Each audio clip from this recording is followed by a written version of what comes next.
Sounds like it. Yeah. So one thing that I'm going to show you guys is I actually changed these batteries out a long time ago, so you're not going to see a whole lot of corrosion on these.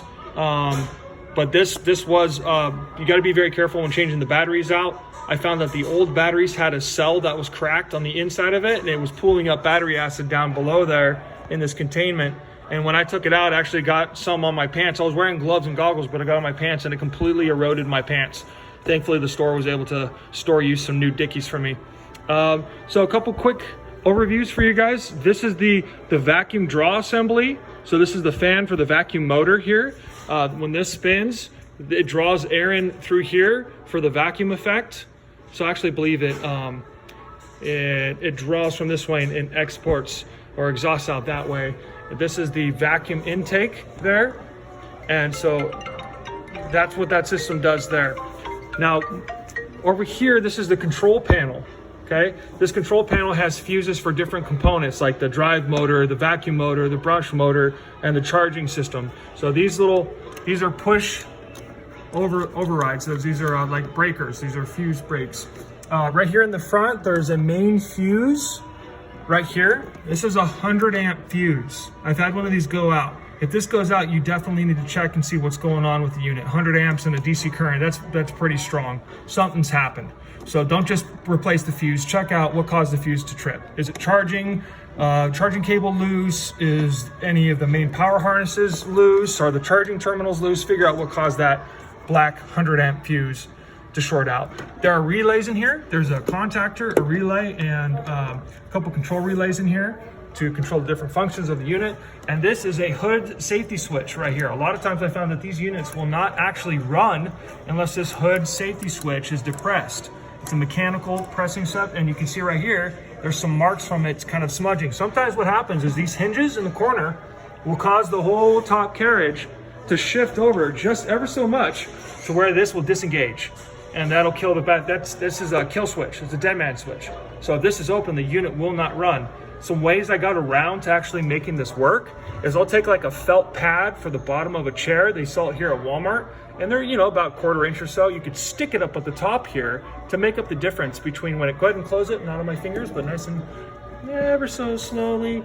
As it starts to close, you know, it's going to want to sandwich that switch. So we're gonna try to go ahead and close that. And I actually didn't hear a click. But here's something you can test.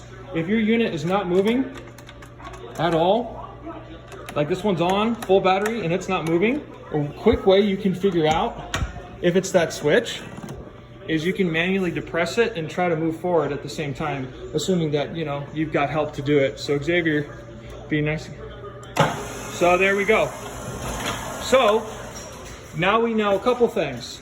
That the brush is actually a part of the kill switch circuit, which is the hood switch up at the top here. This hood has become loose, and this is a common problem.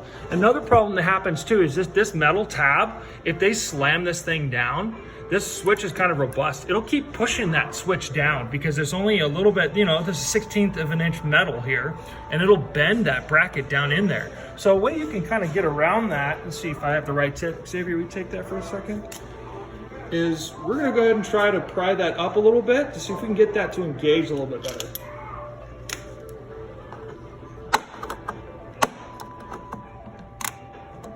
So you see we're getting a little bit of flex out of it.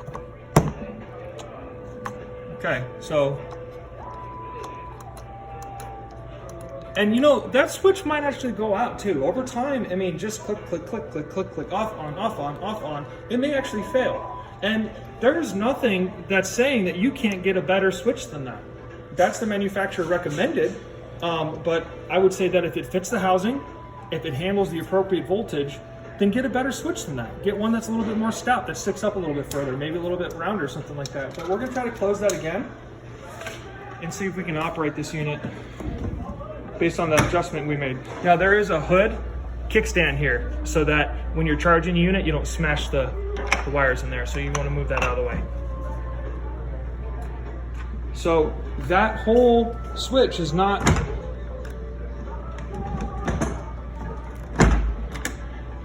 it's not engaging.